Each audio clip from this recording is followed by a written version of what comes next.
안녕하세요. 이지은의 직설 진행의 이지은입니다. 반갑습니다. 네, 더불어민주당 서울시당 유튜브 채널 MTV 구독자 수가 거의 8만 명에 육박을 했습니다. 이제 앞으로 조금만 있으면 실버 버튼 10만 명을 향해서 달려가고 있는데요. 아직도 구독과 좋아요를 안 해주신 분이 있으십니다. 구독 반드시 꾹 눌러주시기 바라겠습니다. 네, 주변에도 홍보 많이 해주시고요. 이지은의 직설 오늘도 풍성하게 준비했습니다. 먼저 안기령 더불어민주당 대변인과 함께하는 왜 그래 오부터 시작해서 재윤경 국회의장 민생특별보좌관과 함께하는 이슈 현미경, 그리고 장인홍 더불어민주당 구로구청장 후보와 함께 구로의 비전을 살펴보는 특별한 시간까지 다양한 코너들 마련돼 있으니까요. 오늘도 끝까지 시청해 주시기 바랍니다.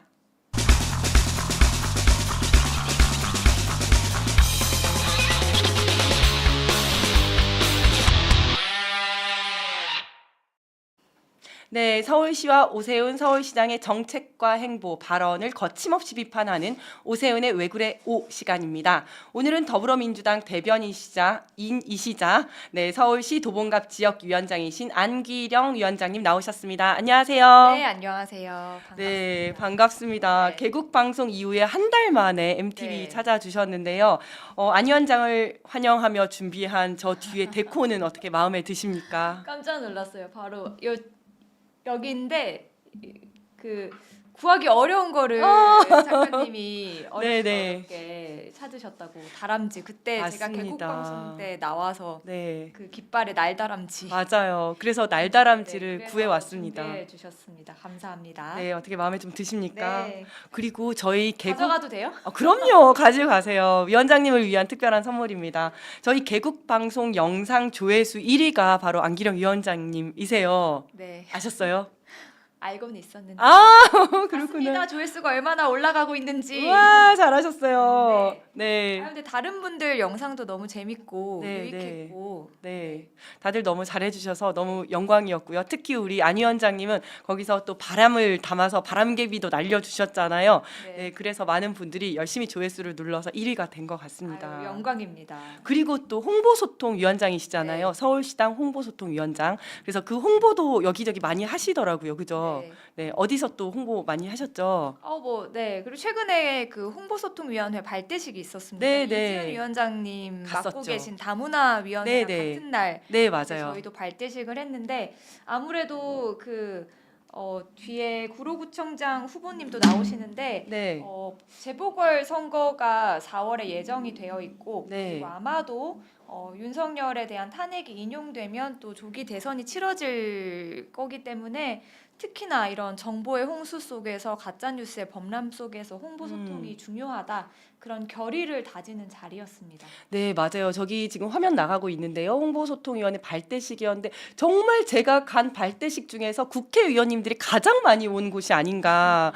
근데 제가 그 약간 비하인드 스토리를 얘기하자면 거기 오신 국회의원님들께서 다 그 말씀을 하시더라고요. 안 위원장님이 전화를 하셔가지고 의원님 안 오시면 저희 아무도 안 와요. 국회의원님 아무도 안 오셔요. 이러고 왔더니 20몇 명이 다 오셨더라. 막 이러면서 역시 홍보소통 에서 안기령 위원장님의 그 저력, 역량을 무시할 수 없다. 너무 대단하다. 이런 말씀들 많이 하셨습니다. 저력이라기보단 전략적 홍보. 전략적 홍보. 아니 네. 근데 이지은 위원장님께서 와주셔서 아주 빛이 났습니다. 아이고 감사합니다. 네, 저기 레리 LLR님께서 아직 10만이 안 되었네요. 빨리 대선되기 전에 10만 갑시다라고 해주셨고요. 스프링 0223님께서 안 위원장님과 너무 잘 어울려요. 귀엽고 야무짐. 아마 저 다람쥐 보고 말씀하신 것 같습니다. 그리고 사람 위에 사람 없다님께서 이지은 화이팅 해주셨습니다. 네, 저희 오늘도 열심히 달려가 보도록 하겠습니다. 자, 먼저 본격적으로 왜 그래 오를 시작하기 전에 모든 국민들이 궁금해할 만한 내용인데요. 그 탄핵 심판 네. 모든 국민들이 지금 궁금해하고 있지 않습니까? 네, 이제 선고는 언제쯤 될 거라고 생각하세요? 이제 선고만 남아 있는데 헌법재판소에서 어제 그리고 내일까지 일단 평일을 잡아놨기 때문에 네. 그리고 지난 탄핵 심판의 사례를 봤을 때 다들 다음 주쯤 내려지지 않을까? 네. 다음 주 화요일이나 금요일쯤 내려지지 않을까? 이렇게 예상과 기대를 하시는 것 같더라고요. 네, 네. 결과는 어떻게 예상하세요? 당연히 당연히 인용이죠. 네.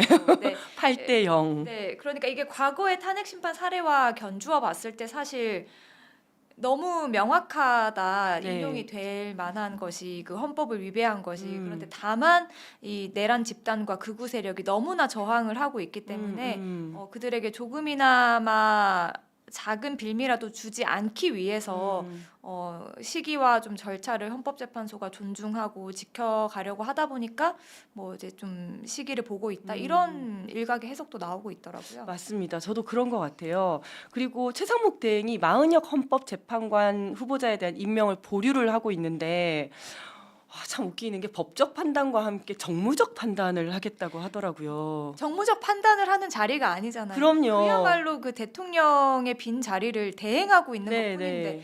그리고 더군다나 헌법재판소가 위헌이라는 결정을 내렸는데도 국무위원들이 재고를 해달라고 했다면서 그러면 헌재위에 그러니까요. 국무회의가 국무회의가 있는 건가요? 건가 진짜 네.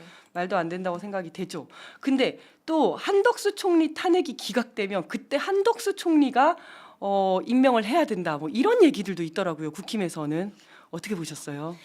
좀 다 웃기는 그쵸. 소리 같고 조금이라도 좀 늦춰 보려는 꼼수가 아닐까 싶어요. 뭐 막 그 최상목 대행 같은 경우에도 그래서 내란 대행이라는 그렇죠. 이제 별칭이 붙은 거고 네. 그 전에 한덕수 총리도 마찬가지고요. 네, 네.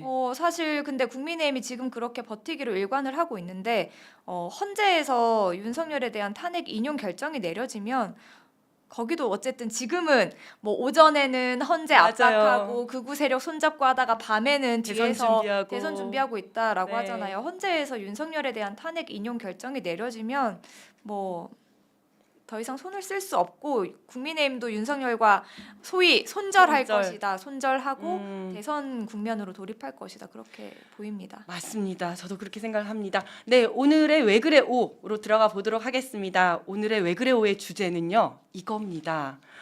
지금 헤어지는 중입니다. 네, 좀 더 명확하게는 우리는 지금 오세훈과 헤어지는 중입니다. 인데요.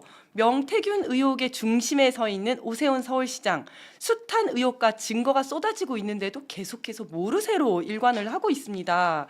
이런 오세훈 시장과 대선까지 같이 갈 수 있을까요? 과연 대선까지 무사히 갈 수 있을까요? 글쎄요. 근데 그 명태균 씨가 네. 그랬다고 하더라고요. 오세훈 시장이 반드시 대선 후보가 돼서 네. 완주했으면 좋겠다. 좋겠다. 그러길 네. 바란다. 네. 하면서 이제 그 과정에서 혹독한 검증을 피할 수 없을 것이다라는 뉘앙스를 풍겼더라고요. 네, 네. 그래서 갈 수 있을까? 과연? 명태균 씨는 이야기하는 것도 굉장히 찰지게 얘기하잖아요. 네. 껍질을 벗겨버리겠다 막 이런 거. 네. 그다음에 내 옆에 깜빵이 비어 있는데 여기 올 사람은 바로 뭐 누구다 뭐 이런 식으로. 거기에 대해서는 그 또 홍준표 대구시장이 곧 서울로 이사갈 생각을 이제 뭐 하고 있다라면서 그 조기 대선 출마를 시사했거든요. 네. 그래서 그 댓글 보니까 그 명태균 씨 옆방으로 옆방으로 가는구나. 그러니까 서울로 그러니까요. 이사가 아니라 명태균 씨 옆방으로 가야 되는 거 아. 아닌가요? 이사를 뭐 그런 댓글도 있더라고요.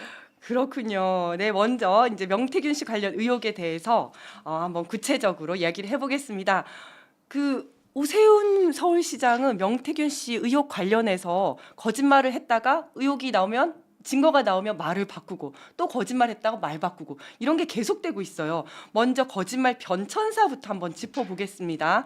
서울시장 보궐선거 당시에 김영선 전 의원이 강청에서 만났지만 이상하고 위험한 사람이어가지고 관계를 단절했다 이렇게 얘기를 했거든요. 그런데 계속 이야기가 나오니까 명태균에 대한 고소장 다 썼다. 내가 다 써놨다. 이렇게 얘기를 했어요. 그랬는데 고소하겠다고 해놓고 야, 왜 고소 안 하냐고 했더니 야, 이런 것까지 고소 다 하면 어떻게 하냐. 이 너무 터무니없어서 내가 고소를 할 수도 없다. 고소하는 게 사리에 맞지 않는다. 이렇게 얘기를 했어요.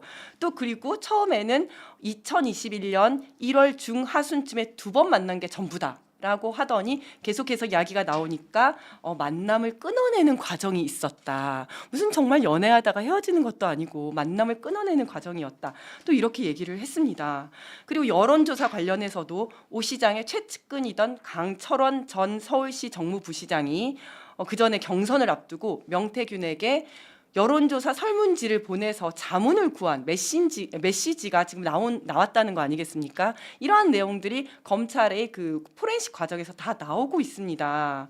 이렇게 명태균 씨 사건을 넘겨받은 서울중앙지검이 오세훈 서울시장과 홍준표 대구시장 등을 둘러싼 의혹에 대해서 본격 수사가 들어가고 있는데요. 이 과정에서 명태균 씨는 오세훈 시장과 7번 만났다. 이렇게 진술을 했다고 합니다. 네. 그러면 앞으로 여기에 대해서 구체적으로 진술에 대해서 수사가 들어갈 것으로 생각이 되는데 규명해야 할 의혹들은 어떤 게 있다고 보십니까? 일단 부인할 수 없는 사실은 오세훈 시장의 비선 후원 회장으로 알려진 김한정 씨가 명태균 씨에게 3,300만 원을 보냈다라는 거잖아요. 그렇죠. 거기에 대해서 오세훈 시장이 나는 몰랐다. 네. 근데 김한정 씨가 알아서 한 거다라고 하는데 이제 규명해야 될 건 정말 오세훈 시장이 몰랐느냐. 그렇죠. 예. 그리고 그 여론조사 비용을 이제 김한정 씨가 대납을 해줬다라는 거잖아요. 그걸 네. 정말 오세훈 시장이 몰랐느냐. 음. 라는 거죠. 왜냐하면 거기에 이제 알았다라는 게 되면 법을 위반한 것이 그렇죠. 되니까. 네. 근데 관련해서는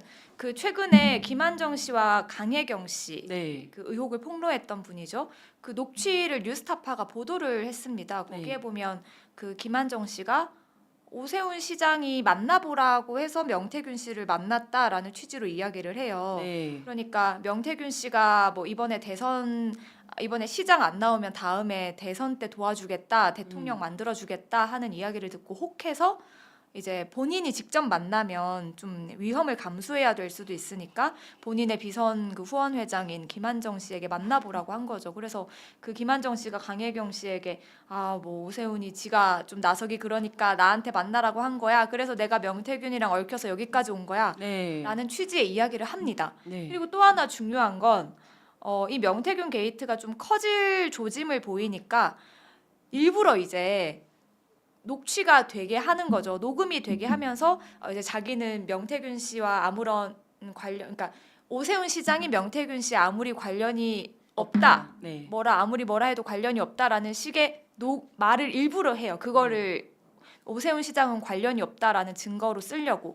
강혜경 씨에게 내가 명태균이랑 이야기를 하면서 이런 걸 남겨놨고 녹음까지 해뒀다라는 진술을 해요. 그러면 이런 녹취가 남아있는데 오세훈 시장이 과연 정말 몰랐다라고 끝까지 발뺌을 할 수가 있을까요? 진술과 증거가 있는데. 맞습니다. 그리고 김한정 씨가 왜 3,300을 줬겠습니까? 뭐 본인이 이야기하기로는 국힘을 위해서 열심히 노력해 주니까 내가 고마워서 줬다라고 하는데 그 금액이 3,300인 것도 웃기잖아요. 네. 3,000도 아니고 5,000도 아니고 마치 부가가치세를 붙여서 주듯이 3,300이라니 그런 것들도 이상하고. 그리고 이 만남에 대해서도 이제 기존에 뭐 4번 만났고 네. 3번은 당협 사무실에서 추가로 만났다 이런 명태균 씨가 계속 기억을 되살려서 진술을 하는 것으로 알려져 있는데 이 만남 중에 그 오세훈 시장이 식당 예약을 해서 명태균 씨에게 보낸 문자를 보냈죠. 문자가 공개가 네, 됐어요. 네, 어디서 네. 보자라고 하면서 그러면 본인이 초대한 거잖아요. 그렇죠. 네, 네. 그리고 그 명태균 씨 진술에 따르면 그렇게 만난 자리에서 오세훈 시장이 살려달라고 했다는 거 아닙니까? 네. 왜 살려달라고 했겠어요? 도움을 받은 거죠. 음. 그러니까 이제 명태균 씨는 화가 났나 봐요. 오세훈 시장이 당선되는데 나의 도움을 받아놓고 이렇게 발뺌하는 게 자기는 배신감 느낀다. 네, 네. 이렇게 이야기한다고 하더라고요. 그런 것 같아요. 그러니까 명태균 씨는 이 많은 정치인들이 자기한테 필요할 때는 자기의 도움을 다 받아놓고 지금은 마치 자신은 무슨 사기꾼, 정치 사기꾼이나 브로커 취급을 하면서 그리고 뭐 굉장히 이렇게 나쁜 사람 취급하면서 얘기를 하고 있잖아요. 그런 것들이 괘씸하거나 억울하거나 할 수 있을 것 같아요. 그래서 이제 아주 적극적으로 폭로를 지금 하고 있는 것 같습니다.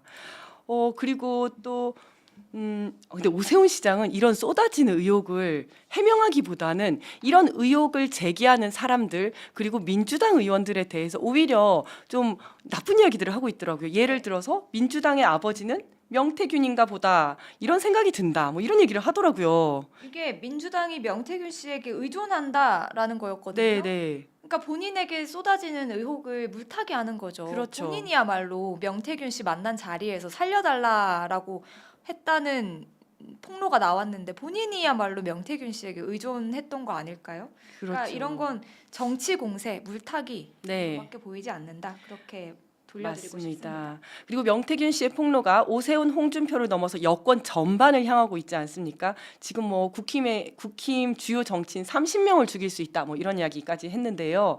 명태균의 황금폰을 쥐고 있는 검찰의 수사 어떻게 되어가고 있다고 보십니까? 수사를 하고 있는데 사실 좀 너무 늦었고 네. 이때까지 지지부진했던 게 음. 아닌가라는 생각이 들어요. 그래서 명태균 씨 본인도 특검이 필요하다라고 네. 이야기를 하고 있잖아요. 사실 이 명태균 게이트와 관련해서는 검찰이 지난 11월이었나요? 네. 11월 초에 이미 명태균 씨 휴대폰에서의 그 문자, 네. 카카오톡 이런 것들로 보고서를 작성을 해놓고 네. 거기 보면 윤석열, 김건희 그 부부의 개입이 드러나 있는데도 수사를 안 하고 있었던 맞아요. 거잖아요. 네. 그리고 지금도 필요에 따라서 하나 둘씩 흘리고 있는 걸로 네. 보여요. 그렇기 때문에 좀 특검을 통해서 더 음. 빠르고 명명백백하게 밝혀야 되지 않나 싶습니다. 맞습니다. 작년 11월에 거기까지 수사를 했음에도 불구하고 딱 거기서 멈췄죠. 그러고 나서 지금까지 이제 간을 본 거죠. 그러니까 열심히 하려는 검사들도 분명 있었겠지만 위에서든 어떤 이유에서든 어쨌든 그 압력이 내려갔고 그래서 수사가 중단이 됐던 것 같아요. 그래서 저도 검찰을 못 믿겠더라고요. 이건 정말 특검을 통해서 밝혀져야 된다 이렇게 생각을 하고 있습니다. 그런데 지금 명태균 씨는 어쨌든 자기는 국힘 30명을 죽일 카드가 있다라고 하면서 국정감사를 하면 기필코 참석. 지금 요즘 몸도 안 좋잖아요. 네. 그럼에도 불구하고 내가 기필코 참석을 해서 이 모든 걸 증언을 하겠다라고 의지를 표명을 하고 있어요. 좀 어떤 거 기대하세요? 그 명태균 씨가 국힘 정치인 30명 죽일 수 있다라고 했는데 네. 그 같이 일했던 강혜경 씨가 어느 정도 신빙성이 있다, 네, 일리가 네. 있다 이렇게 또 이야기를 했더라고요. 그러니까 본인은 이제 밝히는 것밖에는 방법이 없다라고 네. 생각하는 수순에 이르렀지 않을까요? 그러면 나오면 또 다 이야기를 하겠죠. 그렇죠. 네. 네. 이거 명태균 씨가 이야기를 해보면 과장은 좀 있지만 완전 거짓말은 또 아닌 것 같거든요. 그러니까 이때까지 뭐야 호풍 아니야 했는데 녹취가 다 나오잖아요, 들어간 걸 그죠? 보면 네. 맞다고 그러니까요. 인정할 수밖에 없는 그리고 부분이. 녹취가 엄청 많잖아요, 그죠? 그래서 뭔가 또 재밌는 것들이 나오지 않을까. 그래서 국힘 의원들이 이렇게 떨고 있는 거 아닌가 이런 생각이 들었습니다. 그래서 지금 필요한 게 바로 특검이라고 생각이 드는데요. 지난주에 국회 본회의를 통과를 해서 정부로 이송된 명태균 특검법 처리 시한이 오는 15일까지입니다. 최상목 대통령 권한 대행이 거부권을 행사할 가능성이 있겠죠? 이때까지 수용을 해야겠지만 네. 이때까지 해왔던 걸 보면 거부권 행사할 것 같잖아요. 왜냐하면 뭐 최상목 대행이 국힘이 하지 말라고 하면 안 하니까. 그러니까요. 여기에 대해서도 국힘이 이제 최상목 대행이 거부권 행사해야 된다라고 했기 때문에 아마 할 것 같은데 네. 이제 관건은 그러면 돌아왔을 때의 네. 재표결이잖아요. 네, 네. 근데 그 재표결이 윤석열 탄핵 인용과 시점이 어떻게 되느냐가 좀 중요할 것 같아요. 네, 윤석열 네. 탄핵이 인용이 되면 국힘에서도 이제 그 찬성을 할 것이다. 소위 손절을 손절, 하고 네. 그러면 이제 거기에서도 이탈표가 얼마나 나올 수 있을 어, 것인가. 왜냐하면 네네. 연루된 정치인들이 있고 네. 안 된 정치인들이 있고 또 누구를 대선 후보로 밀 것이냐에 따라서 서로 이해관계가 달라질 거 아니에요. 그래서 맞아요. 이탈표가 저는 상당할 수 있다. 그리고 재표결은 또 그 익명이잖아요. 네, 그래서 무기명이기 무기명이기 때문에 저는 꽤 많은 표가 나올 수 있다라고 생각을 해요. 정말 그래서 이참에 그 명태균과 관련된 이렇게 얘기하더라고요. 보균자라고 얘기를 하더라고요. 네, 그 국힘에는 보균자와 무균자가 있는데 어쨌든 이참에 보균자를 싹 쓸어내면 다음에 또 내 기회가 오지 않을까라고 생각하는 국힘 의원님들께서 열심히 또 이제 익명의 힘을 빌어가지고 찬성을 하지 않을까. 보균자가 근데 꽤 되더라고요. 그렇군요. 김민균님께서 하루빨리 요거 이제 탄핵 심판 이야기네요. 하루빨리 헌재에서 피청구인 윤석열 파면합시다라고 하셨고요. 김미열님께서 귀령귀령 너무 좋아요. 네라고 해주셨습니다. 김화승님께서는 적극 응원합니다. 민주당 하셨고요. YK007님께서 명태균 특검 좀 빨리 했으면 좋겠어요. 최상목은 국힘 아바타인지라고 해주셨습니다. 김민균님이 헌재 이야기 해주셔서 그런데 궁금한 게 경찰이셨잖아요. 우리 네네. 최은 위원장께서 이 탄핵이 인용되는 날 경찰이 경비나 이런 걸 강화하지 않습니까? 네. 왜냐하면 강화할 지난 것 같아요. 박근혜 네. 탄핵 인용 때도 굉장히 큰 혼란, 네네. 사회적 혼란이 일었고 네네. 그 특히 탄핵을 반대했던 측에서는 또 나와서 그렇죠. 네. 시위하고 했기 때문에 네네. 경찰의 움직임은 혹시 들으신 게 없나요? 가포 비상 아마 할 것 같아요. 가포 비상은 100% 전부 다 동원을 할 수 있고 저희가 이제 교대 근무를 하면 야간에는 쉬잖아요. 네. 집에 가서 쉬어야 되는데 뭐 그런 비번, 휴무까지도 다 금지를 시키고 다 아마 동원을 할 것 같아요. 특히 이번에는 지난번에 서부지법 난동 사건도 있었기 때문에 혹시라도 이런 폭동이 일어날 수 있다라고 생각을 하고 아마 철저한 계획을 세우는 걸로 알고 있습니다. 계획을 세운다는 거는 경찰에서도 인용될 가능성이 매우 높다라고 생각을 하고 있는 거죠. 근데 그 폭동과 관련해서 그 전한길 씨가 네. 윤석열 탄핵이 인용이 되면 2030이 폭동을 일으킬 것이다 이러면서 2030을 또 부추기더라고요. 맞아요. 정말 그 제정신이 아닌 것 같아요. 그렇죠. 그 윤석열 피청구인도 마지막에 최후 변론을 하면서 뭐 우리 뭐 젊은층이라든지 이런 얘기 막 네. 계속 하잖아요. 젊은 층에서 자기 때문에 어떤 피해를 받게 되는 것 같아서 마음이 아프고 막 이런 얘기를 하잖아요. 그런데 뭐 애국 시민들이 나서줘서 고맙다 이런 취지의 얘기들을 계속 하잖아요. 사실은 선동을 하고 있는 거죠. 맞습니다. 네, 굉장히 위험하다. 빨리 파면이 되어야 된다라고 생각을 합니다.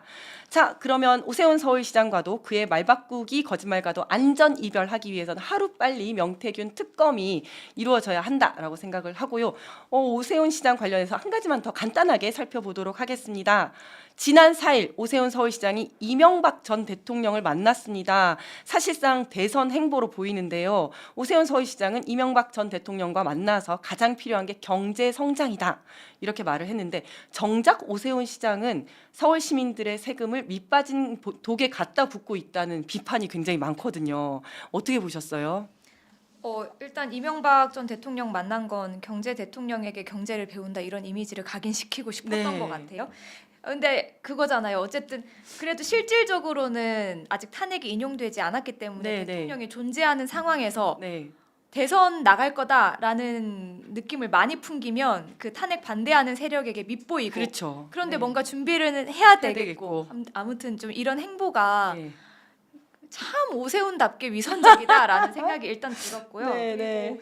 그리고 경제 성장 뭐 이런 이야기를 하는데 사실 오세훈 시장에게 검증된 게 없는 것 같아요. 없어요. 세빛 둥둥섬도 네. 그렇고요. 엄청난 적자. 네, 이번에 한강 리버버스 같은 경우에도 네. 수상 택시와 같은 전철을 밟게 될 것이다. 같은 문제를 안고 있는데 오세훈 서울시가 이걸 강행한다라는 비판을 받고 있잖아요. 네, 네. 그래서 오세훈 시장이 이런 이야기를 할 자격이 있나? 과연 그에게 비전이 있나라는 생각이 일단 들었습니다. 네. 그리고 또 오세훈 시장은 트럼프 미 대통령이 선거 때 내세웠던 구호인 마가 있잖아요. 메이크 아메리카 그레이트 어게인. 마가를 또 본따서 코가라고 했어요. 저는 이런 거 좀 그만 좀 했으면 좋겠는데 코리아 그로스 어게인. 다시 성장하는 대한민국이라는 뜻이랍니다. 어쨌든 이거 어떻게 보셨어요? 뭐 그러면서 코가라고 하면서 뭐 성장 기금을 50조 원인가 마련하겠다라고 했거든요. 근데 저는 정말 아까도 위선적이라고 말씀을 드렸는데 그 이재명 대표가 AI와 관련해서 엔비디아 같은 네. 기업을 나라의 돈으로 키워서 네. 그러니까 어쨌든 그게 기금이잖아요. 네. 그걸 국부 펀드를 이용해서 만약에 키운 다음에 거기에 나오는 수익을 다시 국민들에게? 국민들과 나눠 갖자라고 네. 한 거에 대해서 오세훈 시장이 사회주의 아니냐라고 네. 비판을 했거든요. 근데 오세훈 시장이 주장하는 이 코가와 관련한 성장 기금이야말로 네. 또 그런 같은 맥락에 있는 그럼요. 거예요. 같은 취지죠. 그러니까 네. 남이 하면 내로남불이죠, 사회주의고 진짜. 내가 하면 성장하는 대한민국. 네. 그러니까 웃긴 거죠. 네, 맞습니다. 그러면 이제 마지막으로 벌써 시간이 다 돼가지고요. 네, 명태균 의혹을 시원하게 규명하지도 못하면서 헛된 구호만 내세워서 대선에 욕심내는 오세훈 서울시장에게 우리 안기령 위원장님께서 한마디 하신다면 뭐라고 하시겠습니까? 근데 이지은 위원장님도 서울에 계속 사셨지만 네네. 오세훈 시장이 시장을 하는 동안 삶이 변화했다, 삶이 더 나아졌다 이런 생각을 하신 적이 있나요? 저는 한 번도 없고요. 그리고 이제 저희 지역에 무슨 이렇게 서울 링 같은 거 만든다고 해요. 네, 마포에. 그러면서 마치 큰 선물을 주듯이 우리가 마포에 이런 걸 주기로 했습니다라고 했는데 지금 마포 구민들이 다 반대하고 있거든요. 차 막히고 쓸데없이 저런 거 왜 하냐. 그런데 아무도 원하지 않는 것을 혼자서 치적을 내세우기 위해서 만든 게 너무 많은 거예요.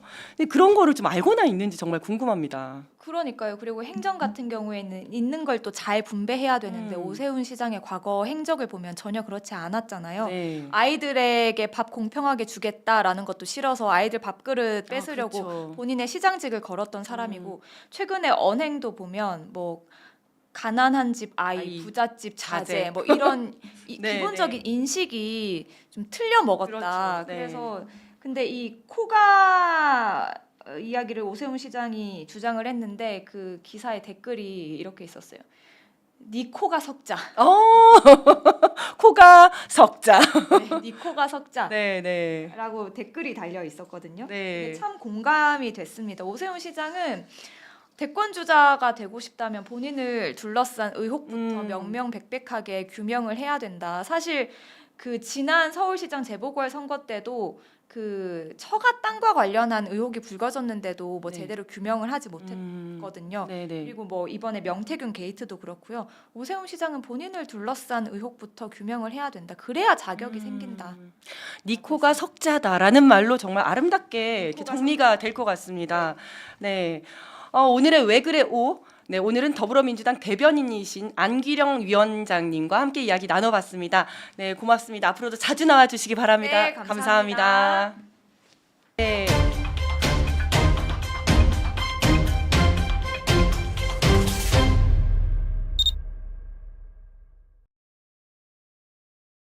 TV 이지은의 직설, 한 번 물면 놓지 않는 정신으로 이슈를 파헤치고 탐사하는 이슈 현미경 시간입니다. 우리 주변을 잘 살펴보면 빚독촉으로 힘들어하시는 분들이 많으시죠. 오늘은 이런 분들에게 도움이 되는 정보들을 낱낱이 파헤쳐 보려고 합니다. 개인 채무자들을 보호하기 위한 법률이 있는데요. 개인 금융 채권의 관리 및 개인 금융 채무자의 보호에 관한 법률입니다. 이름이 좀 어려워요. 그런데 이 내용이 굉장히 중요합니다. 그래서 이 내용을 아주 알기 쉽게 설명해 주실 분을 모셨습니다. 20대 국회의원을 역임하신 재윤경 국회의장 민생특별보좌관이십니다. 안녕하세요. 네, 안녕하세요. 반갑습니다. 네, 반갑습니다. 근황을 궁금해하시는 분들이 많으실 텐데 먼저 어떻게 지내셨어요? 근황을 궁금해할 정도로 기억하고 계신 분들이 많으시면 너무 감사하고요. 네. 벌써 이제 전전 때 의원이죠. 그래서 제가 20대 국회 임기를 마치고 저는 이제 국회의원 선거에 출마는 하지 않았었고요. 당시에는 그 이후에 이제 이재명 대표님이 당시 경기도지사 하실 때 경기도 일자리 재단에서 일을 하다가 또 작년 총선에는 지역에서 또 출마를 좀 어렵게 결심을 하고 해서 최근에 말이 많은 또 그 서천호 국회의원 네. 당선인 그분과 경쟁을 해서 또 패배를 하고요. 네. 현재는 지금 국회의장님하고 민생 그 특별보좌관으로 활동을 하고 있습니다. 네.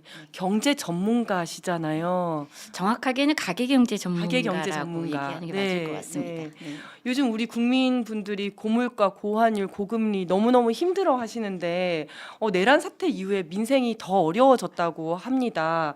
어떤 상황인지 한번 말씀을 좀 해주시면 지금 감사드리겠습니다. 역대 최대치를 그 기록하고 있는 수치가 여러 가지가 있습니다. 윤석열 정부 이후에 특히 네. 지난해 들어서서 뭐 대표적인 게 그겁니다. 빚을 갚지 못해서 너무 힘들고 빚독촉에 시달리니까 좀 이 빚 좀 어떻게 내가 형편껏 갚을 수 있게 도와달라라고 요청할 수 있는 게 이제 채무조정 권리입니다. 네, 네. 이 채무조정, 그 신용회복위원회를 통한 채무조정 신청 건수가 제도 시행 이후로 역대 최다치를 기록을 했고요. 그렇군요. 그리고 법원을 통해서 또 개인 회생을 신청을 네. 할 수가 있죠. 그래서 도저히 이 빚을 감당할 수가 없다라고 이제 연체 중인 상태의 채무자들이 신청하는 개인 회생 신청자 수도 또 제도 시행 이후로 최다를 기록하고 있고요. 그리고 또 임의 경매율도 폭증하고 있습니다. 임의 경매가 뭐냐면요. 쉽게 얘기하면 담보 대출을 끼고 집을 샀는데 네, 네. 이 대출을 3개월 이상 갚지 못하면 아주 잔인하게도 네. 금융회사에서 임의로 네, 경매에 경매 붙여버립니다. 같은 거. 그래서 네. 채무자의 동의를 얻는 게 아니고 네, 네. 그러니까 금융회사 마음대로 경매를 붙이는 걸 임의 경매라고 하거든요. 네, 네. 그러니까 임의 경매가 늘었다는 얘기는 담보 채무를 갚지 못하는 채무자가 지금 가파르게 증가하고 있다는 것을 의미합니다. 그래서 가계 경제 측면에서 놓고 보면은 나라 경제 전체 그 경제 성장률이 둔화되고 있고 심각한 수준으로 떨어지고 있기 때문에 여러 각도에서 경제 그 적신호가 켜지고 있다 이런 얘기들을 하고 있는데 그럼에도 불구하고 뭐 가계가 어느 정도 버틸 수 있는 네. 뭐 여유 자금이 어느 정도 된다거나 경제는 좀 성장률이 둔화되고 있으나 그럼에도 불구하고 소득 분배가 원만히 이루어져서 가계 소득은 좀 당분간은 버틸만하다 이게 아니고요. 경제가 어려워진 것의 몇 배 이상의 고통이 서민 가계를 지금 압박하고 있는 수준이라고 평가할 수 있을 것 같습니다. 정말 빚 때문에 너무 힘들어하는 상황인데요. 이러한 민생 위기를 극복하기 위한 활동에 우리 민생특보님께서 아주 중요한 역할을 하고 계시다고 들었습니다. 저는 이제 각 당에 제안을 하고 있고요. 그리고 네. 또 시민 단체에도 제안을 하고 있습니다. 이런 문제를 놓고 뭐 그 개인들이 알아서 그 이 고통을 좀 나가야 된다라고 얘기할 수도 있겠지만 어떻게 보면은 이제 빚으로 인한 고통이 그 개인이 감당하지 못할 빚을 스스로 선택했기 때문에 개인의 문제다라고 할 것이 아니고 네. 그만큼 사실 그 물가는 지나치게 높아지고 또 세수 부족으로 인해서 정부에서 적극적인 재정 정책을 피지 못함으로 인해서 경제가 후퇴하면서 발생한 지금의 서민들의 고통을 사회적 좀 문제. 그래서 사회 각 그 분야의 리더들이 적극적으로 나서서 목소리를 내고 네. 또 할 수 있다면은 좀 도와줘야 된다. 음. 이런 얘기를 하면서 시민사회 그리고 각 정당에 저는 이제 빚독촉 특히 빚으로 인해서 힘들어서 사람들이 극단적인 선택을 하진 않거든요. 네. 그게 아니고 빚을 갚지 못해서 연체 중인데 독촉이 심하니까 이 독촉을 견디다 못해서 그래서 우울증에 걸리고 모멸감이 들고 그러면서 극단적인 선택을 하시는 분들이 늘어나기 때문에 네. 이 독촉 단계에서라도 우리가 도와줄 수 있는 부분은 도와주자. 네, 이런 취지로 이제 각 정당과 시민사회 제안을 했고요. 그래서 이 그 시민사회와 그리고 정의당과 그리고 정의당이 아니고 진보당 그리고 더불어민주당이 먼저 나서서 이 빚독촉으로 고통받는 사람들을 위해서 상담도 해주고 구제책도 마련해주는 그런 활동을 시작을 했습니다. 그거 할 때 이제 제가 이 채무자 보호법상에 할 수 있는 국회가 네, 좋은 네. 법을 만들어 놨으니 네. 이 법이 실제로 이 각계각층의 채무자를 돕기 위한 활동에 좀 적극적으로 활용되고 적용이 됐으면 좋겠다. 이런 취지로 열심히 지금 활동을 하고 네, 있습니다. 그래서 오늘은 사실 이제 그 개인 채무자 보호법을 알기 쉽게 말씀해 주시기 위해서 정말 네네네. 1타 강사로 나오셨는데요. 네. 아까 잠깐 말씀하셨지만 실제로 불법적이고 부당한 어떤 빚 독촉 때문에 안타까운 사례들이 굉장히 많다고 들었어요. 네, 맞습니다. 어떤 사례들이 있을까요? 제일 최근 들어서 안타까웠던 사례 중에 하나가 지난해 크리스마스 네. 전날에 일가족이 사망을 했습니다. 네. 물론 뭐 부모의 그 이제 강요에 의한 죽음 이거는 타살이다 이렇게 네, 네. 사회적으로 얘기를 해야 된다고는 하지만 어찌 됐건 일가족이 그렇게 극단적인 상황까지 내몰린 데에는 빚으로 인한 고통이 너무 극심해서이다라는 유서 내용이 있었거든요. 그래서 그게 가장 안타까운 사연이었고 뭐 또 지난해에 지금은 이제 탄핵 이 최종 인용을 앞두고 있는 대통령께서도 굉장히 흥분을 했던 네, 네. 사건 중에 하나가 유치원에 다니는 자녀 네. 딸의 유치원에까지 전화해서 아. 채무 사실을 알리고 네. 심지어 그 어머니의 직업을 폭로를 하고 이러면서 직간접적으로 망신 주기와 위협하기를 통해서 빚독촉을 했던 것 때문에 자살을 선택했던 네. 그 유서를 보면은요 굉장히 안타까운 점이 뭐냐면 그 어머니가 네. 다시 태어나서도 그 너의 엄마로 태어나고 싶다. 네. 그러니까 그렇게까지 사랑하는 딸을 남겨두고 그런 극단적인 선택을 할 때는 그 추심의 고통, 빚독촉의 고통이 얼마나 극심했는지 이거를 알 수 있는 대목입니다. 그래서 또 얼마 전에도 그런 비슷한 사례들이 네. 있었는데요. 지금 민생이 어려워지면서 정치가 혼란한 가운데 많은 분들이 현실적으로 이런 그 극단의 우울감, 네. 극단의 경제적 실패감, 좌절감을 끌어안고 살아가고 있는 현실이어서 참으로 안타깝다는 생각이 듭니다. 이런 비극이 반복되지 않아야 할 텐데요. 그렇다면 먼저 채무자 방어 권리가 구체적으로 어떻게 강화가 된 것인지 내용부터 한번 살펴보도록 하겠습니다. 네, 이렇게 화면을 보시면요. 그러니까 아까 말씀을 해주신 개인 채무자 보호법, 그 뭐 개인 그 금융 채권의 관리 및 어쩌고 저쩌고 이렇게 막 돼 네. 있었잖아요. 네. 이게 법률명은 깁니다. 길어서 언뜻 보면은 굉장히 어렵게 여겨지는데 쉽게 생각하시면 이렇게 생각하시면 되거든요. 그러니까 채권이라는 거는 빌려준 사람의 권리죠. 네. 이걸 관리하겠다는 거예요. 네. 네. 그러니까 함부로 권리를 행사하지 마라. 네. 그래서 권리를 행사하는데 제약을 주겠다. 네. 이 얘기고 채무는 갚아야 될 의무잖아요. 네. 이 갚아야 되는 의무지만 그래도 인권 침해라든가 여러 가지 사생활 침해를 받지 않도록 보호하겠다. 네. 이게 바로 이 법의 취지입니다. 네. 대표적인 게 이렇게 보시면은 그 추심 행위에 대해서 네. 굉장히 많이 이전보다 좀 채무자들을 보호하기 위한 적극적인 법률 내용들이 제정이 됐는데요. 뭐 이전에도 사실 공정한 채권의 공정한 추심에 관한 법률 이런 법률에 의해서 채권 추심을 어느 정도 일정하게 이렇게 제약을 했는데 쉽게 얘기하면 이겁니다.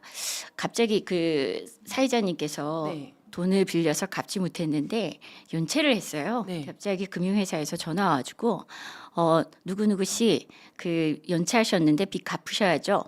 라고 한다면 네. 그게 불법일까요? 합법일까요? 저에게 전화를 네, 했어요. 네. 제가 빌린 곳이 아니라 다른 곳에서 아니요, 전화가 빌린 왔어요. 곳에서. 예. 합법일 것 같은데요. 합법일 것 같죠. 네. 근데 거기서 따져봐야 될 게 있습니다. 네. 이제 추심을 하겠다라는 착수 통지를 했느냐.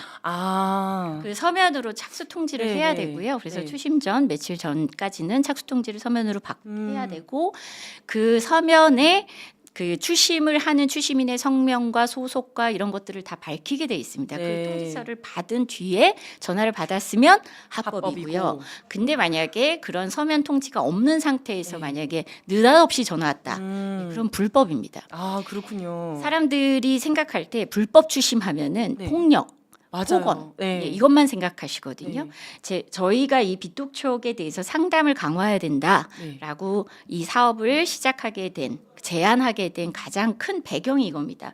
채권 추심 행위라는 건 법률 행위입니다. 네. 그래서 함부로 해서는 안 되는 거거든요. 그래서 법률적 조치이기 때문에 절차에 아무나 맞게. 네. 함부로 해서는 안 되는데 그동안 우리는 이 추심하시는 분들에 대해서 지나치게 관대한 법이 맞아요. 이렇게 배경에 있었습니다. 네. 그러다 보니까 반복적으로 전화하고 사실 네. 욕만 안 했지 네. 폭력이잖아요. 네, 그렇죠. 하루에 수십 통씩 전화하고 밤중에 전화하고 애 학교 등교시키려고 하는데 아침 일찍 찾아와서 애 앞에서 빚 갚으란 소리 하고 네. 그리고 회사에 전화해서 일부러 대표 전화로 해서 어느 대부업체인데 누구씨 계십니까? 네. 이건 제3자가 채무 다 사실을 알게 알게 하는 하는 거죠. 거잖아요. 네, 그렇죠. 이런 식의 망신스러운 추심 행위들이 이전에는 법의 제재를 받지 않았다는 겁니다. 근데 네. 이제는 다 제재가 가능하다. 그리고 이전에는 이런 그 추심을 조금 한마디로 편법적, 네. 불법적으로 해도 이거에 대해서 금감원에 신고를 하면은 신고 절차도 까다롭고 신고 이후에도 뭐 금감원에서 채권 금융사의 추심회사에 계도를 하겠다라고 얘기를 하면은 그 다음에 달라지는 게 없었죠. 네, 네. 근데 이제는 이렇게 할 수 있습니다. 뭐냐면 불법 행위를 한번 했으면 한마디로 아까 착수 통지서를 못 받았는데 네. 갑자기 느닷없이 전화 왔다. 그러면 바로 금감원에 신고를 하셔서 네. 특히 이제 이 민주당에서 그리고 진보당에서 시민사회에서 대신 그 상담을 받고 그 불법적 내용을 판단을 하고 금감원에 요청을 합니다. 어떻게 요청하냐면 앞으로 여기는 불법 추심을 했기 때문에 추심 행위를 하지 마십시오. 아, 그렇군요. 예, 추심 중단 조치를 취할 수 있습니다. 네. 아까도 말씀드렸지만 빚 자체가 사람을 괴롭히는 건 아니거든요. 네. 채권 추심, 수심. 예, 빚독촉 빚독촉. 그게 사람을 괴롭게 하는 건데 네, 네. 빚독촉을 중단시키고 그리고 나서 이분이 갖고 있는 현재 소득 상황 네. 그리고 채무 현황 음. 이런 것들을 면밀하게 검토한 다음에 이분이 갚을 수 있는 수준으로 채무를 조정해 주는 거. 네, 이런 프로그램을 상담을 통해서 연결해 주는 것이 바로 이 두 정당하고 그리고 시민사회 단체들이 하고 있는 활동입니다. 그리고 제가 제 빚이 얼마나 있는지 그 현황이라든지 네네. 이런 걸 제가 알 수가 없잖아요. 네네. 그런 것도 제가 알기 위해서는 원래 법원에 가서 직접 발급을 해보고 해야 그렇죠. 되는데 네네. 그것도 좀 간편하게 되었나요? 네. 그러니까 빚을 예를 들면은 한계은행에 네. 그냥 주거래 은행하고만 거기서 주로 담보대출, 신용대출, 카드대출 일으켰다면 네. 나의 채무 현황을 알기가 쉽죠. 네. 근데 사실 사람이 이게 좀 형편이 어려워지다 보면은 여기저기 대출 가능한데 맞아요. 다 네. 채무를 일으키게 되잖아요. 네네. 그러다 보면은 내 채무 현황을 다 알기 위해서는 물론 뭐 요즘은 그런 앱을 통해서 이제 그 오래 연체되지 않은 단기 연체 중인 채무 현황은 다 파악하기가 쉽습니다. 네. 근데 예를 들면은 이제 자영업을 하시다가 사업이 어려워지셔가지고 연체를 오래 하셨다. 이런 경우에는 문제가 뭐냐면요. 금융회사들도 연체율 관리를 합니다. 네. 연체하시는 분들을 그냥 다 연체자로 금융회사에 남겨두면 네. 그 금융회사의 사실 건전성이 나빠지죠. 그렇죠. 부실 비율이 너무 네, 높아지잖아요. 그러니까 이 부실 채권들을 헐값에 팔아버리거든요. 아, 그래서 회계장부에서 빼버립니다. 네. 빠진 회계장부에서 빠져버린 채무는 채무자가 파악하기가 어려웠습니다. 이전에는. 오, 네. 그 네. 채권자가 어디로 갔는지 그렇죠. 채권자가 누군지를 알 수가 없는 네, 거네요. 내 채권이 어디로 팔렸는지 네, 네. 모르는 거예요. 네. 근데 이 법에 의해서 이제는 채권을 팔 때도 채무자에게 알려야 되고, 네. 네, 그리고 채권을 양수하는 그러니까 한마디로 채권을 사가는 네. 기관에 대해서도 엄격하게 관리를 해야 되고, 아, 네, 그리고 또 뭐냐면 이후에 그 채권을 산 그 또 다른 채권자 네. 대부업체들이죠. 이런 데는 반드시 채권자 변동조회 시스템에 이 내용을 올려야 됩니다. 정보를 집중시켜야 돼요.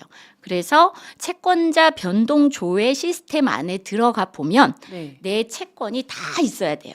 아, 그렇군요. 네, 그리고 그 시스템 안에 들어가면 그렇죠. 내 채권의 현황 어디서 채권자가 누군지를 싹 한 번에 알 수가 네네. 있는 거네요. 한 번에 알 수 있고 만약에 빚독촉 전화가 걸려왔는데 네. 채권자 변동조회 시스템에 들어가서 조회를 해봤더니 거기 없다. 없는 채권이다. 아, 그러면 추심하면 불법입니다. 불법. 아, 그렇군요. 네, 미처 채권자가 거기 등재를 안 했다. 네, 네. 그러고 추심했다. 그럼 불법입니다. 아, 그렇군요. 네.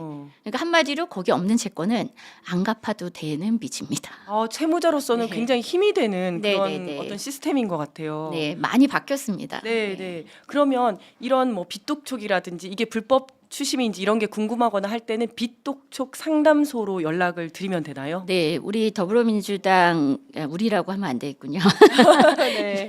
예, 더불어민주당 그리고 진보당 그리고 희년 함께라는 시민단체 지금 현재는 이렇게 세 군데에서 빚독촉 민생 상담소를 운영하고 있고요. 각각의 전화번호는 자막으로 제가 알기로 자막, 뜨기로 네, 올려주세요. 네. 네. 그래서 특히 이제 여기는 더불어민주당 방송이니까 네, 네. 더불어민주당 당원분들은 그 을지로위원회에서 운영하고 있는 더불어민주당 빚독촉 민생 상담소로 연락하시면은 도움 받으실 수 있을 겁니다. 네. 그래서 사실은 저희도 이제 지역 지역에다가 그 플래카드를 개첨을 하고 있습니다. 네네. 빛독촉으로 고생하시는 분들 연락 주세요. 도와드리겠습니다라고 하면서 빛독촉 상담소 이렇게 전화번호를 올리고 있거든요. 네네. 저도 근데 그 플래카드를 개첨하면서 사실 구체적인 내용을 몰라서 여쭤보고 싶었는데 오늘 나와주셔가지고 너무 자세하게 설명해 주셔서 감사드리고요. 오늘 마지막으로 우리 시청자 여러분들께 전하고 싶으신 말씀 있으시면 부탁드리겠습니다. 네, 민주당이 서울시 박원순 시장이 보궐선거 이후에 네. 처음 만들었던 것 중에 하나가 금융복지상담센터가 있습니다. 이제 오세훈 서울시장님 민선 8기에서도 금융복지상담센터는 여전히 유효하게 운영되고 있는데요.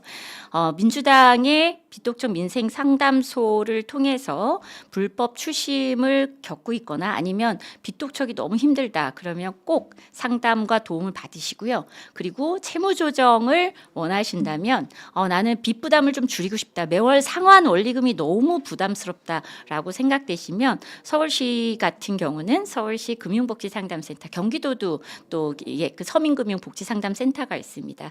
여기 통해서 도움을 받으시면은 혼자 고민하시지 마시고 저는 정말 도움 받으셨으면 좋겠습니다. 이거는 개인의 잘못이 아닙니다.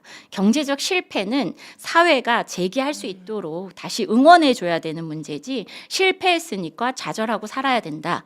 이렇게 해서는 굉장히 후진국이죠. 그래서 좀 많은 분들께서 좀 적극적으로 도움을 구하셨으면 좋겠습니다. 네, 댓글에서도 우리 특보님 응원하는 댓글이 굉장히 많습니다. 레리 LLR님, 재윤경 특보님 서민경제 전문가, 이재명 대표 오래전부터 주빌리은행 건으로 함께 일하셨죠. 제 주변에도 어려운 시기에 주빌리은행 혜택 본 분들 많아요라고 하셨고요. 김민규님, 역시 재윤경 민생특보님 대단하세요. 차가운 달님께서는 사회안전 매트다라고 말씀해 주셨습니다. 김중성님께서도 일 잘하는 민주당 따봉이라고 해주셨어요. 오늘 함께 해주셔서 대단히 감사드립니다. 다음에 또 모시고 좋은 말씀 듣도록 하겠습니다. 네, 고맙습니다. 감사합니다.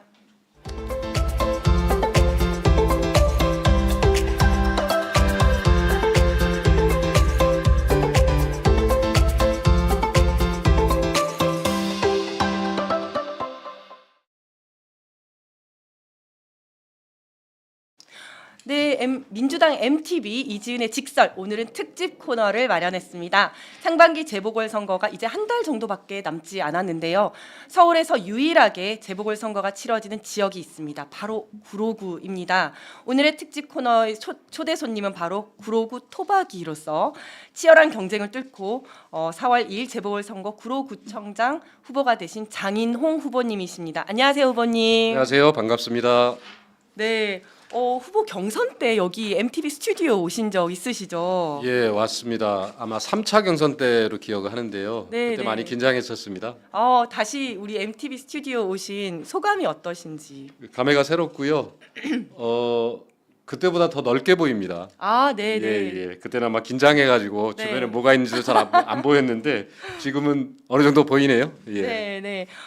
치열한 경선 과정을 거치셨고 또 이번에는 당원과 시민들이 직접 경선에 참여해서 후보가 되셨기 때문에 감회가 더욱 뜻깊고 결과가 더욱 의미가 있으실 것 같아요. 그리고 경선 과정에서 선의의 경쟁을 펼치셨던 다른 후보들도 지금은 한마음 한뜻으로 다 응원을 해주고 계신 거죠. 네. 정말 3차에 걸친 경선을 했는데요. 약간 우스갯소리하면 지금까지 이런 경선은 없었다. 네. 뭐 이런 느낌입니다. 어쨌든 많이 지지해 주신 당원 여러분들과 또 시민 여러분들께 진심으로 감사드리고요. 그때 함께 경쟁했던 여러 후보들도 많이 힘드셨을 텐데 또 지금은 저를 또 지지해 주시고 제 선거 캠프에 같이 함께 오셔가지고 네. 실제 도와주고 계시고 많은 도움을 주고 계시거든요. 네. 이 자리를 빌어서 다시 한번 또 감사드립니다. 네. 그런데 지금 이제 구로구청장 보궐선거가 이루어지는 이유가 그 전 구청장이었던 문헌일 전 구로구청장 국힘 소속이었죠. 네네, 국민의힘 소속. 네, 이분이 사퇴를 했기 때문인데 왜 사퇴를 한 건가요? 이분이 기업을 하시던 분인데요. 네. 주식이 대단히 많습니다. 네. 구청장이 되면 백지 신탁을 해야 되는데 주식을 네, 그것을 거부하고 소송을 했지요. 네, 네. 사상 초유의 일인데요. 어쨌든 그 주식을 지킨다고 구청장직을 던져버렸습니다. 구로구민의 삶보다는 돈을 택하겠다. 그렇게 표현하시는 분들이 많은데 사실은 40만 구로구민을 대표하는 공직자로서 네, 네, 바람직한 태도는 아니라고 보고요. 네, 그럴 거면 처음부터 출마를 하지 하지를 말았어야죠. 말든가. 그렇죠. 네. 예, 그런 말씀들을 많이 네, 하십니다. 굉장히 무책임하다라는 생각이 들고요. 네, 네. 어쨌든 지금 탄핵 정부가 맞물려서 구로구청장 보궐선거가 정권 교체의 신호탄이 되지 않을까 이렇게 보고 있습니다. 어떻게 보십니까? 현재 선거 신기에 따라서 이 보궐선거를 같이 치를 수도 있고 그렇죠. 이제 네네. 따로 치를 수도 있는데 네. 어쨌든 지금은 4월 2일이니까 네, 아마 정권 교체 신호탄이지 않을까 네. 구로 교체가 네, 그래서 정권 교체의 디딤돌 네. 이런 생각을 많이 갖고 있고요. 정말 그렇게 됐으면 좋겠습니다. 네. 구로가 디딤돌이 돼서 네. 정권 교체까지 그리고 네. 내년에 서울 교체까지 네. 그렇게 되기를 바랍니다. 큰 기대가 됩니다. 또 여기 시청자분들께서는 장인원 후보님에 대해서 또 궁금하신 게 많으실 것 같아가지고요. 제가 좀 대신 몇 가지 아, 예, 여쭙도록 예. 하겠습니다. 후보님은 구로구의 찐 토박이이자 구로구의 모범 구민으로도 유명하신데요. 모범구민. 예. 네, 어렸을 때부터 지금 이후에 이제 결혼해서 자녀들을 다 키우시기까지 50년 넘게 구로구에 사셨다면서요. 뭐 부모님 말씀으로는 전 기억이 안 납니다만 3살 때 이제 구로에 왔다고 합니다. 아, 그러니까 네네. 지금까지 대략 55년 정도 이렇게 네. 넘게 살고 있고요. 여기에서 이제 아이도 낳고 우리 아이도 다 구로에 있는 학교 다니고 네, 네, 저도 뭐 물론 구로에서 이제 초중고를 다 다녔죠. 네, 한 55년 이렇게 되는 것 같습니다. 네. 그러니까 기억이 나는 한 전부 구로의 기억밖에 없으시겠네요. 그러니까 구로가 고향이죠. 고향이시겠네요. 사실은. 예, 예. 근데 구로구 최고의 애처가라는 소문이 있습니다. 제가라기보다는 일방적으로 제 안사람 도움을 받고 살고 있습니다. 네, 네. 뭐 오랜 기간 시민단체 활동하고 또 뭐 이렇게 정치한다고 또 정당 활동하다 보니까 암만 해도 집안 살림이나 또는 경제적인 문제까지 포함해서 많은 부분들을 우리 이제 안사람이 감당을 해줬고 네. 그렇게 생각하면은 참 오늘의 저를 있기에 네, 한 네. 가장 그 저를 도와준 사람, 네. 가장 가까운 사람, 뭐 애처가는 좀 뭐 제가 별로 잘 하는 게 없기 때문에 네, 네. 예. 장인어른과 장모님도 함께 모시고 살고 계신다고. 예, 함께 모시고 산 지가 오래됐고요. 장인어른은 이제 꽤 오래전에 이제 돌아가셨고 지금 장모님과 함께 사는데 모신다기보다는 우리 아이들이 어렸을 때부터 같이 키워주셨기 때문에 오히려 도움을 받고 오히려 있는. 도움을 받고 있고요. 아, 네, 네. 지금도 장모님하고 이제 저희 안사람하고 애들은 다 분가해서 네, 네. 결혼하고 하나는 또 독립해서 장모님하고 저희 안사람하고 셋이 살고 있습니다. 아, 그러시군요. 굉장히 오랫동안 시민사회 활동과 또 정당 활동하신 걸로 알고 있는데 네네. 어떤 활동 해오셨는지 좀 소개 부탁드리겠습니다. 구로에서 이제 구로 시민센터라고요. 네. 시민단체 활동을 오랜 기간 했습니다. 거기서 상근자로 한 18년 정도 아, 네, 네. 일을 했고요. 주로 지방자치 관련 일을 음. 많이 했습니다. 그렇게 한 18년 정도 하다가 이제 민주당에 제가 입당을 해서 네. 서울 시의원을 2번을 역임을 했습니다. 음. 시민단체 활동할 때에는 주로 지방자치 관련 활동이라고 말씀드렸는데 뭐 구로구 의정참여단이라 그래서 구의회 모니터링 감시 활동 이런 것도 네. 하고요. 뭐 그다음에 여러 가지 구로구 예산을 분석해서 또 문제를 제기하기도 하고 또 공명선거 감시단이라든지 혹시 기억하실지 모르겠습니다. 옛날에 총선 시민연대 활동이라고 네, 네. 뭐 그런 것도 하고 아. 하여튼 그런 활동들을 오랜 기간 네. 같이 했고 그 활동을 마치고 나서 이제 민주당에 들어와서 정당 활동을 했습니다. 그리고 시의원 하시면서도 이재명 대표님하고 특별한 그 인연이 있었다고 제가 들었거든요. 예, 서울시의회 교육위원장을 할 때였는데요. 네. 이재명 대표님 1호 공약이 그 서울 외곽 순환 고속도로라고 있습니다. 네. 그 이름이 바뀌었죠. 수도권 외곽 순환 네, 고속도로로. 경기도지사 하실 때인데 경기도 입장에서 보면 서울 외곽이라 그러니까 네. 경기도가 서울의 변방인가 뭐 그러네요. 이런 네, 느낌들을 네. 가질 수밖에 없잖아요. 네. 그래서 그것을 아주 중요한 공약으로 이제 제시하셨는데 네. 그것을 가능하게 하려면 서울시의 동의가 필요합니다. 네. 서울시 의회에서 그 당시에 함께 그것을 동의하는데 함께 했고요. 네, 네. 그래서 이재명 지사님이 그것이 고맙다고 네. 도지사 공간에 초청을 해주셔서 아. 만찬을 베풀어 주셨습니다. 네. 감사패도 받고 그랬는데요. 네, 네. 뭐 인연이 또 그 기억이 있으시군요. 선명합니다. 네. 아니 방금 또 교육위원장 하셨다고 하셔가지고 네네. 교육 분야에 있어서도 굉장히 많은 역할을 또 하셨다고 들었어요. 제가 서울시 의원 재선을 했기 때문에 8년인데요. 네. 그 중에 6년을 교육위원회에 있었습니다. 아, 네. 뒤에 마지막 2년은 교육위원장도 했는데요. 그때 많은 현안들이 있었어요. 그 최순실 딸 정유라 네. 사건이라든가 또 뭐 이동관 자녀 그러니까 네. 전에 방통위원장을 잠시 네, 했던 네. 그 자녀 학폭 꼭 문제라든가 문제가 있었죠. 그죠? 뭐 한유총이라고 네, 유치원 네. 연합회 뭐 그런 사건들 그때 이제 굵직한 사건들이 교육 쪽에 많이 있었고요. 그런 것들을 서울시 의회에서 많이 뒷받침하고 이렇게 현실 문제로 만들어 나가고 이럴 때 그때 같이 함께 했었습니다. 네. 아니 후보자님께서 교육에 대한 남다른 애정이 있으셔서 그런지 자녀분들께서도 전부 또 교육자의 길을 걷고 계신다고. 뭐 제가 저희 아이들에게 뭐 이런 길을 가라 저런 길을 가라 따로 얘기하지는 않았는데 네. 어떻게 제가 그런 활동을 해서 그런가 둘 다 지금 그 학교 교사입니다. 아. 큰 아이는 이제 중학교 체육 선생님이고 네, 네. 둘째는 이제 초등학교 네. 교사고 이렇게 아이들 둘이 다 선생님으로 일하고 있어요. 아, 그렇군요. 댓글에서 또 후보님 응원하는 댓글이 많습니다. YK007님께서는 구로 교체와 정권 교체 함께 가면 더 좋겠네요. 장인호 후보님 인상 너무 좋으세요라고 하셨고요. 고맙습니다. 네, 김민균님께서는 장인호 후보님 안녕하세요. 구로구 가리봉동에서 거주한 적 있습니다. 화이팅입니다 하셨고요. 박종환님께서는 네 마포갑 이지은 고고고라고 해주셨습니다. 네, 마포갑 예 네, 저 파이팅. 네, 화이팅 감사합니다. 그리고 주거 분야를 또 빼놓을 수가 없는데요. 최근 더불어민주당 서울시당 재개발 재건축 신속 추진 특별위원회 위원장을 맡게 되셨어요. 네네. 그 위원회의 역할 그리고 계획이 궁금합니다. 아무래도 이제 구로구는 주거 환경이 열악한 곳이 많습니다. 네. 그래서 재개발 재건축에 대한 주민들의 열망이 대단히 높은데요. 현재 뭐 부동산 경기나 이런 네. 상황이 어려운데 어쨌든 그것을 보다 더 주민들이 원하는 방향으로 가려면 두 가지가 있다고 생각이 됩니다. 첫 번째는 경제성 문제인데요. 네. 좁은 지역에 네. 많은 분들이 거주하다 보니까 현재 주어진 법적 테두리 안에서 뭐 인센티브를 부여하고 뭐를 어떻게 플러스 요인을 더하더라도 기본적으로 경제성이 안 나오는 것이 현실이거든요. 네. 실제로 그것을 개발을 하려면 거기에 살고 있는 분의 이제 부담이 많이 늘어나는 네. 그런 상황이죠. 그래서 조금은 이런 저층 주거 밀집 지역에 재개발 재건축을 용이하게 하기 위한 법적 제도적 정비가 좀 필요하고 그 방향이 좀 경제성을 향상시키는 것이다 이렇게 생각이 되고요.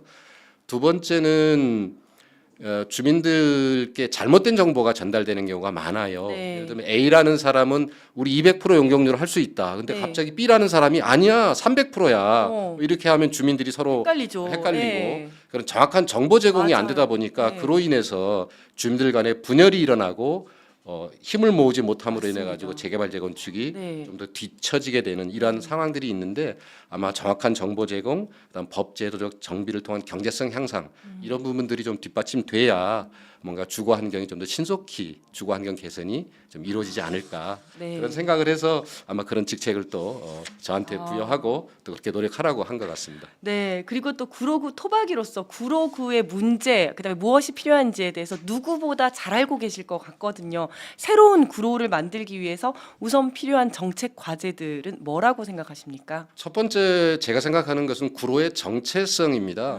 네. 많은 분들이 지금도 구로하면 떠올리는 이미지가 네. 과거의 구로공단, 네. 뭐 벌집촌, 네. 뭐 이런 이미지를 여전히 갖고 계시고 그러다 보니까 우리의 지난 과거가 자랑스러운 역사라기보다는 좀 뭔가 숨기고 싶고 네. 뭐 이런 이미지를 갖고 있는 분이 많거든요. 네. 저는 거꾸로 생각합니다.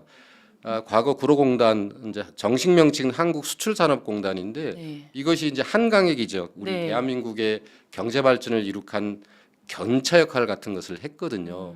그런 역사가 왜 우리가 숨기고 그럼요. 그런 역사인가 자랑스러운 역사고 그런 분들과 그런 분들의 자녀들이 살고 있는 곳이 네. 구로인데 우리 부모들의 얘기지 않습니까? 그럼요. 네. 그래서 우리 구로의 정체성 부분에 대해서 어. 다시 한번 좀 생각을 해야 된다. 네. 이게 제 이제 첫 번째 생각이고요.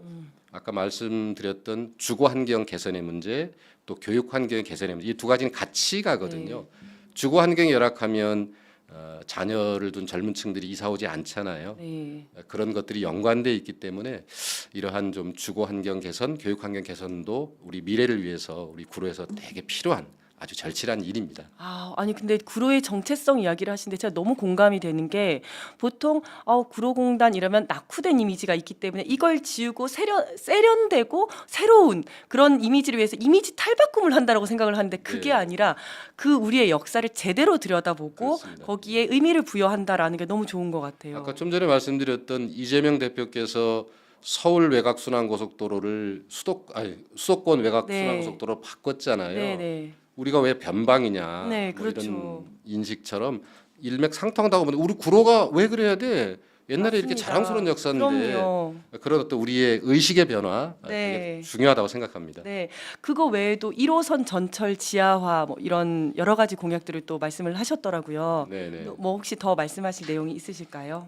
그 1호선 전철 지하화는 대단히 큰 사업이지요. 네. 아마 특별 법도 만들어지고 했는데 서울에 보면 전체적인 긴 구간이 있고 우리 구로에서 좀 첫 삽을 뗐으면 좋겠다 네네. 그런 생각이 있습니다. 그 1호선 그 철길로 인해서 좀 단절돼 있고 여러 가지 소음 문제라든가 이런 부분도 있는데 어쨌든 그런 것을 위해서 노력할 거고요. 아까 재개발 재건축 부분은 말씀을 드렸고 네, 그다음에 구로구가 얼마 전까지 국민의힘 구청장이었고 지금도 현재는 서울시장이 이제 그 국민의힘이고 출신이죠. 뭐 네. 정부는 지금 그런 상황이라고 볼 수 네. 있는데 이렇게 서울시와 구로구가 국민의힘 이 체제로 있다 보니까 과거 민주당에서 소중하게 갖고 왔던 여러 가지 정책들이나 이런 것들이 다 사장되고 네. 무시되고 그랬거든요. 네, 네. 협치라든가 마을 사업이라든가 주민자치라든가 네. 이런 사업들이 다 지금 거의 그 내팽개쳐져 있는 상황이 되었거든요. 네. 그래서 다시 복원하고 또 확대 강화하고 이런 것에도 더 신경을 써야 된다고 생각합니다. 예.